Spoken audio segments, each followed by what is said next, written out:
Hola a todos y bienvenidos a The Mental Corner. Mi nombre es Carlos Calderón y en este episodio número 20 hablaré de los brotes psicóticos en la UFC. Y quise hablar de este tema ya que en la UFC hay 550 peleadores y dos de ellos en los últimos 2 años se ha reconocido que han tenido brotes psicóticos muy graves. En el caso de Irwin Rivera, el más reciente, y Tony Ferguson. Esto nos dice que uno de cada 225 peleadores de UFC puede que tenga un brote psicótico, y esto es nada más de los que nos enteramos. Porque cuántos habrá de fondo, ¿no?, de que nunca se hicieron público, o cuántos habrá de que están en un nivel de estrés muy alto, pero eso lo hablaremos más adelante. Y estos dos últimos casos son: en el 2019 Tony Ferguson tuvo una orden de alejamiento de su hija, de su esposa y de su suegra, ya que en una ocasión pues las agredió a ellas un poco físico, pero sobre todo destruyó toda la casa y se puso con una conducta muy agresiva, amenazó verbalmente a la esposa y a la suegra, y por esto fue que tuvo una medida de alejamiento de 100 millas hacia cualquiera de su familia y su casa. El otro caso, y mucho más reciente, es el de Irwin Rivera. El mexicano apuñaló a sus 2 hermanas. Por suerte quedaron vivas las 2. Y esto lo hizo después que lo atraparon porque él dice que escuchó una voz en su interior de una orden superior que le indicaba que tuviera que hacer esta acción. Ustedes se preguntarán cuál es el motivo de que porque una persona actúa de esta forma, y eso se lo explicaré un poco más adelante en el video. Pero primero vamos a definir un poco qué es un brote psicótico. Se puede definir como un brote psicótico cuando presenta uno o más síntomas de los siguientes, como alucinaciones, delirios, comportamiento desorganizado y lenguaje desorganizado o incoherente. Esto es basado en los criterios del DSM-5, como sería el trastorno de psicosis breve, que puede durar incluso hasta un día. Ahora bien, nos podemos preguntar también si esto es un brote psicótico aislado, es decir, como un episodio que pasó y no se puede repetir, o que si es algo que se va a repetir al tiempo, si es un trastorno mucho más complejo, como puede ser esquizofrenia o esquizofreniforme, esquizoafectivo, un trastorno de bipolaridad con episodios psicóticos. Es decir, hay muchas variantes, pero esto yo creo que se lo voy a dejar a un episodio siguiente, sobre todo con el caso de Tony Ferguson, que es mucho más interesante porque tenemos mucho más información. Pero para mí la pregunta clave es: ¿qué causa estos brotes psicóticos? Y es que acá nos podemos tomar en 2 caminos. El primero es que es una tendencia genética. Son personas que puede que sean más probables a presentar estos síntomas psicóticos. Y por el otro lado tenemos a personas que, dependiendo de cada circunstancia pasada o durante esta circunstancia, puede que presenten estos síntomas psicóticos. Y cuando hablo de circunstancias, generalmente hablo de estrés. Aunque hay algunos estudios que no son concluyentes de que gracias al castigo que llevan estos atletas y que reciben por el deporte que practican, como en el boxeo, como en las MMA, pueden que desarrollen estos síntomas. Sin embargo, estos estudios no son concluyentes aún, están iniciando y no hay algo certero para hablar. Así que bien, supongamos que no tenemos una información certera y concluyente de que estos guerreros, estos luchadores, tienen una ascendencia, un padre, una madre, algún familiar, primo, tío, abuelo, que haya presentado síntomas psicóticos y se pueda pensar que puede ser algo hereditario. Así que vamos a concentrarnos más por la hipótesis del estrés. Y vamos a verlo como esta hipótesis se puede relacionar muy bien con los 2 casos. Si evaluamos a Tony Ferguson, no vamos a evaluar toda su vida, pero si no, en el 2011, la esposa de Tony comenta que su primer síntoma se presentó justamente después de ganar el The Ultimate Fighter, es decir, el TUF. Esta serie que utilizan, donde también salió Juan Espino, que tenemos una entrevista en el canal, también nos comentaba que es un lugar donde te reúnen por casi un mes y un poco más, con un montón de desconocidos con los que probablemente vas a pelear, y son unos días muy estresantes. No tienes comunicación para hablar con muchos seres queridos, te mantienen casi que aislado para que no saquen noticias del evento, y esto hace pues que sea muy estresante, ¿no? Tony Ferguson sale campeón de este evento y del avión regreso a casa empieza a presentar síntomas, se pone un comportamiento muy agresivo. No sé si no se puede escribir muy bien si es un síntoma psicótico o no, pero se empieza a desorganizar y es la primera vez que Tony tiene que ser internado en un hospital y lo tratan con calmantes. De ahí, años posteriores, presentó otros síntomas, pero lo vamos a hablar en un próximo video. Sobre todo fue en el 2018, donde tuvo una lesión muy fuerte en la rodilla, que fue la que se canceló el evento con Khabib Nurmagomedov. Uno de los tantos eventos que se canceló, si no me equivoco, fue UFC 223. Su esposa comenta que su recuperación fue muy extensa y fue muy dolorosa, y no fue tanto lo físico sino también lo psicológico, ya que al cancelarse la pelea con Khabib se perdió de muchas oportunidades. Incluso el propio Dana White en el 2019 confesó que cuando él le da la noticia de que la pelea por el título interino va a ser Poirier versus Max Holloway, Tony Ferguson lo agredió diciéndole que hay para él entonces si no venía esta pelea.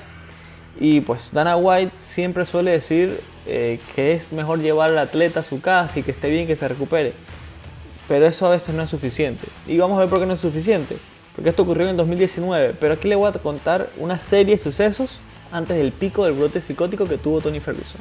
Todo esto pasó en el 2019, ¿no? El 5 de febrero del 2019, Tony Ferguson saca a su familia de su casa en la noche y los hace llevar a un desierto porque él decía que la ciudad se iba a inundar por un eclipse lunar.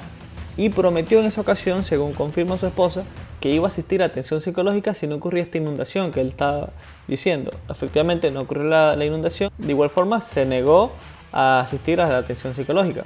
El 12 de febrero tuvo un segundo episodio psicótico donde se levanta y dice que su mujer es una bruja que lo está espiando, que está haciendo maldades y se pone, al menos la mujer dice nada más, su esposa, que fue agresivo verbalmente. No confiesa ninguna agresión física, lo cual pues puede dudarse.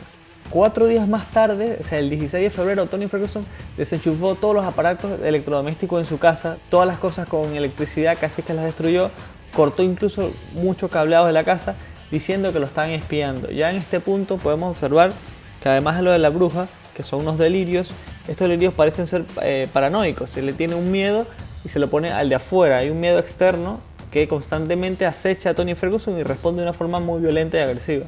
El 19 de febrero es por la primera vez que accede a ir al centro médico Keck, que queda en California, y mientras la esposa con su mamá va a buscar a Tony Ferguson, Tony pues destruye absolutamente toda la casa diciendo que en la chimenea había una puerta secreta que lo dirigía a otro lugar. Esto obviamente nunca se comprobó, pues es falso, era un delirio que tenía Tony. Destruyó toda la casa y se negó a asistir al centro médico. El 5 de marzo fue otra oportunidad, ya en el carro se estaban dirigiendo al centro médico, pues Tony Ferguson en el mismo carro salió, se escapó, brincó una cerca en la autopista, salió corriendo y llegó más tarde a su hogar. Y otra vez se negó a asistir al centro médico Keck. Y finalmente el 15 de marzo pues se despierta, agrede a su esposa, no comentan que agredió a su hija, pero sí un poco a la suegra.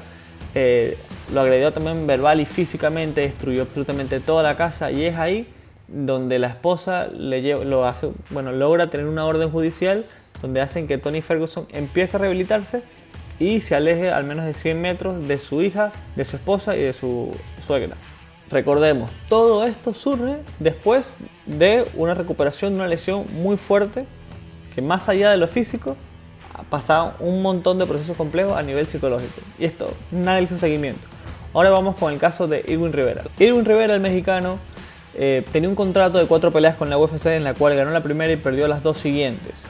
Mucho se rumoraba que después de la segunda pelea que perdió, lo había dejado anímicamente bajo y que esta próxima pelea iba a ser de vital importancia para ver si le renovaban el contrato, porque no era solamente ganar, sino ganar e impresionar, ya que ibas a tener un récord de 2-2 en la compañía y era muy probable que te votaran.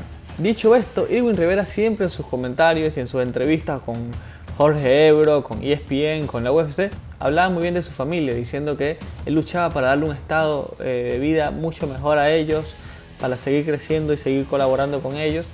Y un día, pues en la noche, apuñala a sus 2 hermanas y cuando lo atrapan, dice que lo hizo por una orden superior y por eso fue que lo apuñaló. ¿Cómo uno se explica esto? No tengo la verdad en mis manos, nada por el estilo, pero entiendo que el momento que estaba pasando Irwin era muy difícil, ¿okay? Había una presión muy grande sobre él y lo que dijo en principio, los brotes psicóticos pasan en momentos donde se vive con un nivel de estrés de picos, es decir, de momentos muy difíciles. Y yo me pregunto siempre es acá, ¿y quién acompaña a los luchadores luego de cada derrota? ¿Quién le hace seguimiento? ¿Quién acompaña a los luchadores después de una lesión? ¿Quién le hace seguimiento de cómo se siente, de perder tantas oportunidades, de cómo el tiempo pasa y ellos siguen avanzando o sus rivales siguen creciendo o bajando en el ranking de categoría? ¿Quién les hace seguimiento a su salud mental?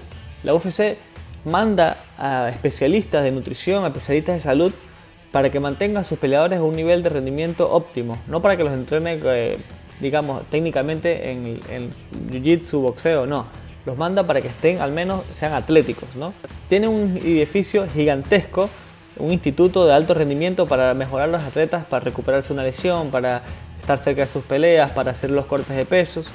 En todo este edificio no hay ni un psicólogo. Y es que, repito, 1 de cada 25 atletas de la UFC ha mantenido y ha hecho público un brote psicótico muy grave.